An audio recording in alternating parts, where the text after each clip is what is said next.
Hello everybody! Welcome back to our new video. So this is a quick follow-up video to our previous video where we showed you the 10 best places to visit around Cantabria. So this is going to be a video where we take you more in depth into one of those places because we think it is a place that is well worth visiting, and it is surely one of those places that you have to put in your bucket list for when you visit the north of Spain. And that place is? Covadonga and the lakes of Covadonga, and also another town called Cangas de Onís. Let's go!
So we planned this whole trip as a day trip from where we were living around Santander. So it was about an hour, 20 minutes or so driving.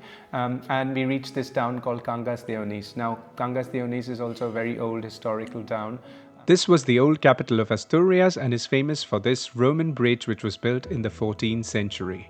We spent about an hour here in this charming little town where we walked up the bridge to soak in the amazing views and the great vibes that this town had to offer.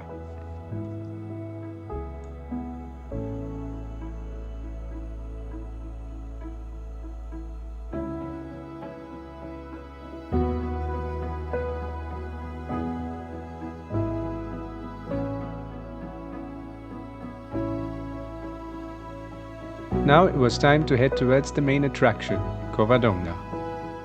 Yeah, so you have actually different options. Once you are in Cangas de Onís, you can actually also take a bus that goes to the sanctuary, or you can, take a taxi as we did, or you can drive your own car. The problem is that in peak season, there is no parking there probably, so that's why people park in Cangas de Onís and then they just take a taxi or a bus. From this place, from the sanctuary, you have again different options. You can go with a bus, or you can go with a taxi, or you can also do a private tours. Like there are a lot of companies that do private tours. Or even if it's off season, you can go with your own car. But peak season, you cannot go to the lakes with your own car. Also, you can go walking, or you can go with the bicycle. Yeah, for the adventure lovers, but it's quite a hike. No, but it's very good. Yeah. It's a very good area. Obviously, there's a lot of people who are into hiking. We actually saw a lot of people with their bikes. People who hike, people who bike. It's a very popular spot for them because there's so many hiking trails and biking areas that are absolutely stunning. So that's another way of hiking. Yeah.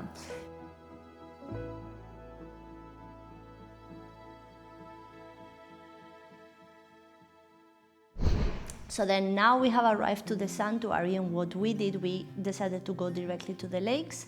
But we were a bit unlucky, we have to say, because even if it was summer, it was probably one of the gloomiest and foggiest days that I have seen in my life. Actually, you couldn't see like half a meter. So then we got into a private bus with a few other people, but we were very, very few people. And I was seated at the front with Sujit and with the driver, and I have to say that it was probably the second most scariest ride trip that I had in my life, after obviously like going into the Himalayas area in India. That was the first one, in obviously. Manali, I remember. Yeah, in Manali. But yeah, because literally like the road is so narrow, right? And then you have like, for some areas you have cliffs in one side, and then you could actually not see anything, but nothing absolutely.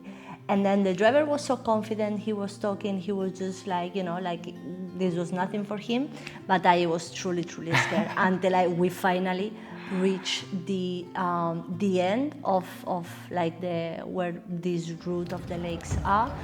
It was the worst, not the worst actually, the second worst ride of my life. It was so foggy, you couldn't see anything, nothing, like just 5 meters, 4 meters from the car.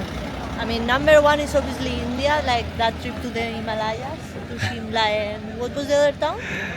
Manali. Manali. But this goes directly to the number two. Walking in cold nights with your hand in mine, all wrapped up warm, sitting by the fire. This life is the best, living wild and free, with you there right next to me. Oh, no matter where we go.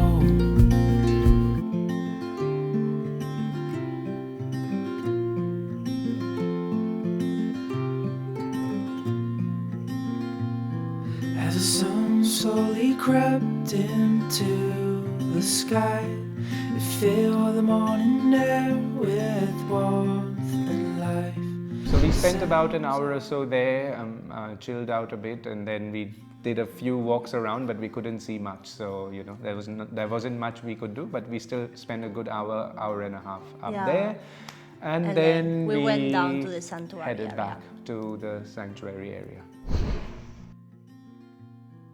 As the sun slowly crept into the sky, it filled the morning air. Yeah, now the real highlight for me in this whole tour was the sanctuary. So there are two things in this complex of the Sanctuary of Covadonga. You have the Basilica, which is like this main building that is constructed in the middle, and then you have a cave like in the rocks, that is where they have their Virgin, the Santina, which is like the Virgin of Covadonga. Yeah, it was a gloomy and foggy day, but I think that kind of added to the whole special. To the whole allure of the whole, the whole experience. And I think it was one of the most special places I have visited in Europe. I love the church. I think there was a time where we were there and they were just about to start a mass or something, and then we were just sat there in the benches for a while, and just to the left the views were absolutely stunning. Yeah. Like I can imagine the people who stay there or something, like they go probably every few days in a week or every Sunday for the mass, and the views that you have are just stunning. Like it was really cool for me. So then from this cave place you can just walk across, and then you have like this nice area where you can put your candles and everything, and then you enter the big plaza where the Basilica is. Oh, that was and beautiful. Then that is absolutely amazing, because you can actually see, like the magnificency of the place. Yeah. Because it's like it's kind of in a valley, but actually is built on a top of a hill. Yeah. But then it is surrounded by mountains, by the Picos de Europa mountains. So it makes it so special. It is like, like one incredible thing just in the middle of the nature. Yeah. And you can feel, the quietness of the place, even if there are people around and there are a lot of tourists. Obviously try to go when there are less people, or maybe very early in the morning, because I feel that you can actually, sense that special feeling when there is less people. But to be honest, it was not loud. The No, place even if felt there very was quiet. even if there was a lot of people, there was like a calm, serene kind of exactly. vibe to it. You know, it was Yes. because it was probably because it was surrounded by so much nature, the Yes. mountains, the greenery, the fog. You know, it was like. It was very surreal. It was like a scene out of a movie. Yeah, it was almost. just so magical, honestly. Yeah.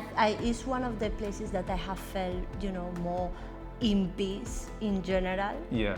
that it I have was- visited ever. Yeah, it was truly spectacular. And we spent a lot of time just there, like just Just seated there admiring, and admiring the whole walking place. around. Yeah, admiring Yes. the whole place, the landscape, the structure, the basilica. Like the architecture is superb. Even the cave area. It's so beautiful. You have to visit to know more. I mean, we can. Words are not enough to explain this place. That's as much true. as we say, I think you'll have to. It's a place where you really And have to then explain.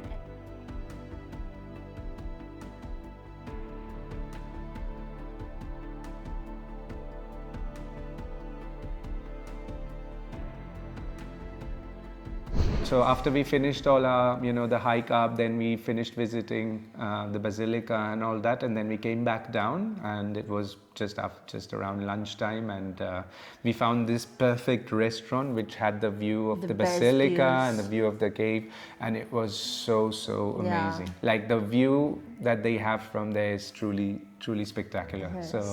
So we sat there, had a wonderful lunch, some great food. I had a very special cider, if you remember. Yes. Asturias in general is very famous for the cider that they Yes. make. So I tried a local cider, which was served in a very special way, I must say. And it was quite nice, actually, quite strong, but quite nice. It was very fresh, and the food was wonderful. The ambience obviously couldn't get better. So it was really a special day altogether, I think, wasn't it? Like Definitely.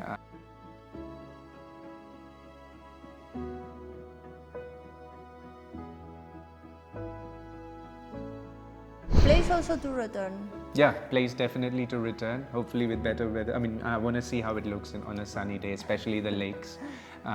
Although the foggy experience, the day, it was also very special. So we just wanted to make like a very quick video to tell you guys that this is a place you should definitely have on your bucket list. Yes.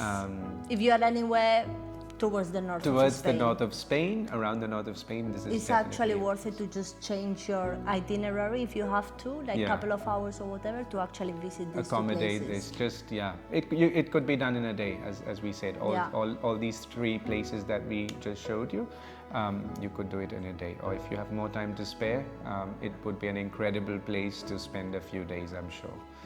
So yeah, hope you enjoyed this video.